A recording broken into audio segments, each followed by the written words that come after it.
बच्चों हम पढ़ रहे कक्षा 9 की गणित की पाठ्य पुस्तक का अध्याय 5 यूक्लिड की ज्यामिति का परिचय।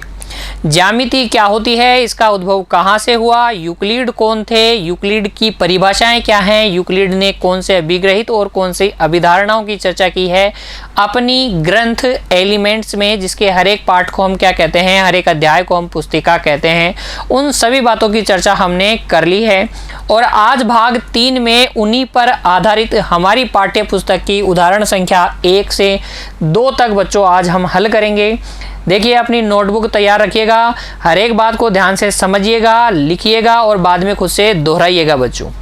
उदाहरण संख्या 1 में हमें क्या कहा गया है, देखिए यदि ए बी और सी एक रेखा पर स्थित 3 बिंदु हैं, ये ए बी और सी क्या हैं, एक रेखा पर स्थित कोई 3 बिंदु हैं और जो बी है बच्चों बिंदुओं ए और सी के बीच में स्थित है। बी जो बिंदु है बिंदु ए और सी के बीच में स्थित है। फिर कहा गया है तो सिद्ध कीजिए कि A B plus B C बराबर होगा ए सी के।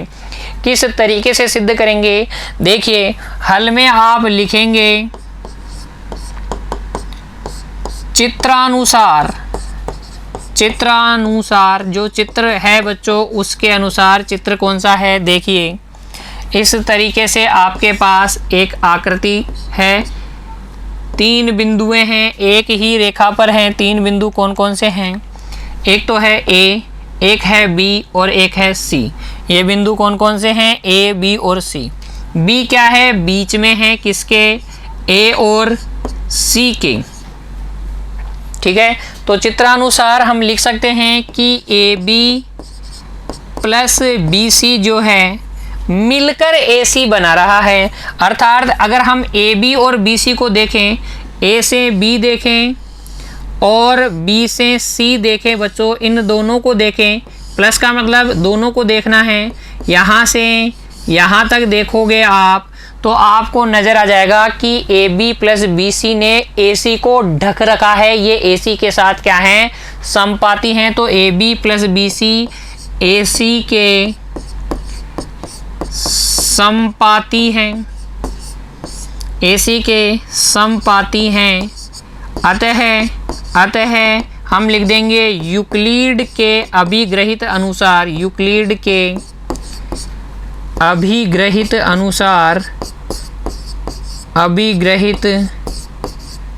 अनुसार जो चीज़ें समपाती होती हैं वे बराबर होती हैं। A B plus B C बराबर ए सी। याद कीजिए हमने एक यूक्लिड का अभिग्रहित पढ़ा था जिसमें हमने कहा था कि समपाती वस्तुएं एक दूसरे के क्या होती हैं, बराबर होती हैं। और समपाती किसे कहेंगे, जो एक वस्तु दूसरे वस्तु को पूरी तरीके से ढक ले, दूसरी पहले वाली को पूरी तरीके से ढक ले, तो आपस में क्या होती हैं, समपाती। A B plus B C A C को के ऊपर आच्छादित है, A C A B plus B C के ऊपर आच्छादित है। चित्र में आपको दिख रहा है साफ साफ, तो ये दोनों क्या हैं, एक दूसरे के समपाती हैं, इसलिए एक दूसरे के क्या हैं, बराबर हैं। इतना सा आपको प्रश्न उदाहरण संख्या 1 का क्या करना है बच्चों, उत्तर देना है। लेकिन इस उदाहरण में आप एक इम्पोर्टेंट बात याद रखेंगे, क्या है वो इम्पोर्टेंट बात, देखिए अभी तो आपसे कहा गया कि ए बी और सी संरेख हैं, एक ही सरल रेखा में जो बिंदु स्थित होते हैं उनको हम संरेख बिंदु कहते हैं। संरेख हैं तो A B plus B C equal A C सिद्ध करना है। अगर ए बी सी संरेख हैं तो ये होता है, अभी सिद्ध किया हमने, क्योंकि A B plus B C A C की संपाती होगी, संपाती वस्तुएं बराबर होती हैं इसलिए बराबर। लेकिन इसका उल्टा भी बच्चों क्या है, सत्य है, और उल्टा इसका विलोम क्या है, महत्वपूर्ण है। इसका विलोम महत्वपूर्ण है। यदि ए बी तथा सी कोई 3 बिंदु हैं, कोई 3 बिंदु इस प्रकार हैं कि A B plus B C बराबर हो ए सी के, तो बच्चों तो ए बी व सी संरेख होते हैं, संरेख हैं तो ये परिणाम हमने सिद्ध किया। इसका उल्टा भी सत्य है। दो दूरियों का ए, बी और सी के मध्य अगर हम दूरियां देखें, 3 बिंदु हैं ए, बी और सी, तो हम एक दूरी ए बी निकाल सकते हैं, ए और बी के बीच की दूरी, बी और सी के बीच की दूरी, ए और सी के बीच की दूरी। अगर कोई दो दूरियों का योगफल तीसरी दूरी के बराबर है ना, तो फिर ये तीनों बिंदु डेफिनेटली क्या होते हैं, संरेख होते हैं। यही है विलोम उदाहरण संख्या 1 का, जो कि बहुत महत्वपूर्ण है, आगे की कक्षाओं में भी आपके काम में आएगा बच्चों, इसलिए इस चीज़ को आप याद रखेंगे। फिर देखते हैं बच्चों उदाहरण संख्या 2। उदाहरण 2 में हमसे कहा गया है सिद्ध कीजिए कि एक दिए हुए रेखाखंड पर एक समबाहु त्रिभुज की रचना की जा सकती है। अगर आपके पास एक रेखाखंड दिया गया है कितनी भी लंबाई का, तो उस रेखाखंड की सहायता से आप एक समबाहु त्रिभुज की रचना कर पाएंगे। ये हमें सिद्ध करना है। तो देखिए इसके हल में लिखेंगे, माना ए बी एक दिया गया रेखाखंड है। ए बी जो है बच्चों एक दिया गया रेखाखंड है, ये लो ए बी। हमें सिद्ध करना है इस पर आप एक समबाहु त्रिभुज की रचना कर सकते हैं। तो देखिए, क्योंकि यूक्लिड की अभिधारणा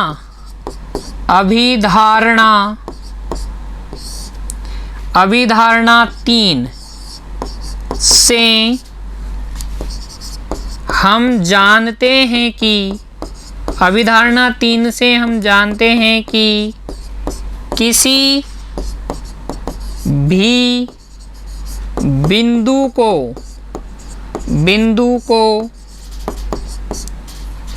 केंद्र लेकर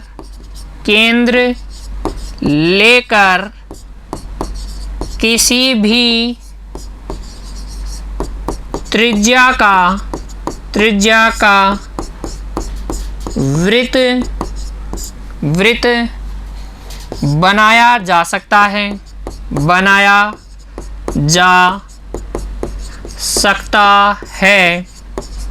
अतः बच्चों क्या कीजिए, आप ए को केंद्र लीजिए, ए बी त्रिज्या लीजिए, ए को केंद्र लीजिए, ए बी त्रिज्या लीजिए, एक चाप काट दीजिए या एक वृत्त की रचना कर दीजिए इस तरीके से। फिर ये पूरा रचना कर दीजिएगा। बी को केंद्र लीजिए और फिर ए बी उसी त्रिज्या का एक और चाप काट दीजिए, जो आपको बिंदु सी और सी डैश पर प्रतिच्छेद करते हुए मिलेंगे। इस बिंदु सी और सी डैश को आप ए और बी से मिला दीजिए,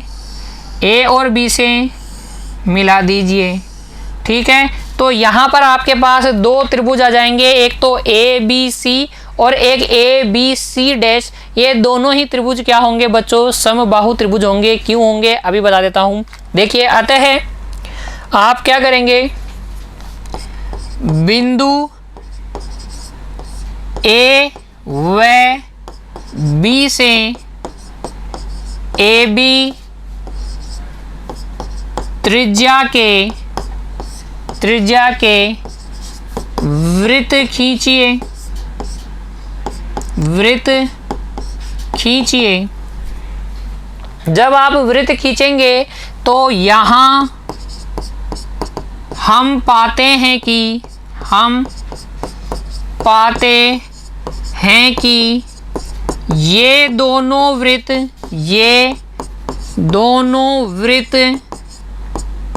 बिंदु सी तथा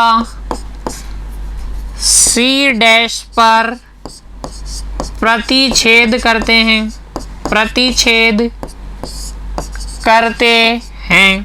अब आप पूछेंगे कि सर आपको कैसे पता कि प्रतिच्छेद करेंगे। हमारे पास कोई ऐसा रेखाखंड हो सकता है क्या कि हम उसी रेखाखंड के बराबर त्रिज्या लें, रेखाखंड के सिरों को केंद्र माने और वृत्तों की रचनाएं करें और वृत्त एक दूसरे को प्रतिच्छेद करें ही नहीं। तो ऐसा तो बच्चों कभी भी संभव नहीं होगा, ये वृत्त एक दूसरे को प्रतिच्छेद करेंगे ही करेंगे। लेकिन अगर आप मुझसे पूछेंगे कि क्या हम इसको प्रमाणित कर सकते हैं कि वृत्त एक दूसरे को प्रतिच्छेद करेंगे ही करेंगे, तो मैं कहूँगा कि नहीं कर सकते। यूक्लिड ने भी इनको बच्चों अपने आप ही मान लिया कि हाँ हमेशा करते हैं, जितना भी उसने प्रयास किया, जो भी लंबाई का उसने रेखाखंड लिया हमेशा वो प्रतिच्छेद करे, इसलिए उसने हमेशा के लिए कह दिया कि अगर आप ऐसा करेंगे तो वृत्त आपस में प्रतिच्छेद करेंगे। ये ओबियस बात है, ये भी उसकी एक कल्पनाओं में से एक कल्पना ही है बच्चों कि अगर आप रेखाखंड के सिरों से रेखाखंड के बराबर त्रिज्या के वृत्तों की रचना करोगे तो वो दो बिंदुओं पर हमेशा काटेंगे। ठीक है, तो ये सी और सी डैश पर प्रतिच्छेद करते हैं। अब ए सी तथा सी डैश को बिंदु ए तथा बी से मिलाकर त्रिभुज ए बी सी व त्रिभुज ए बी सी डैश प्राप्त होते हैं। ठीक है, जिनमें बच्चों ए बी बराबर बी सी बराबर ए सी, क्योंकि ये सब एक ही वृत्त की त्रिज्याएं हैं। तथा बच्चों दूसरे वाले त्रिभुज में ए बी बराबर बी सी डैश बराबर ए सी डैश, वही कारण सभी क्या हैं, एक ही वृत्त की त्रिज्याएं हैं। अतः हम लिख सकते हैं, अतः रेखाखंड ए बी पर त्रिभुज ए बी सी व त्रिभुज ए बी सी डैश दो समबाहु त्रिभुज बनाए जा सकते हैं। हमें सिद्ध करना था कि दिए हुए रेखाखंड पर क्या समबाहु त्रिभुज बनाए जा सकते हैं, तो एक नहीं दो बना सकते हो, एक ऊपर की ओर और एक रेखाखंड के नीचे की ओर। एक दिए हुए रेखाखंड पर आप दो समबाहु त्रिभुजों की रचना कर सकते हो बच्चों। उदाहरण संख्या 2 भी आपको समझ में आ गया होगा। उम्मीद करता हूँ आप इन दोनों उदाहरणों की फिर से प्रैक्टिस करेंगे। खुश रहिए बच्चों, मिलते हैं अगली कक्षा में, तब तक के लिए पढ़ते रहिए। धन्यवाद।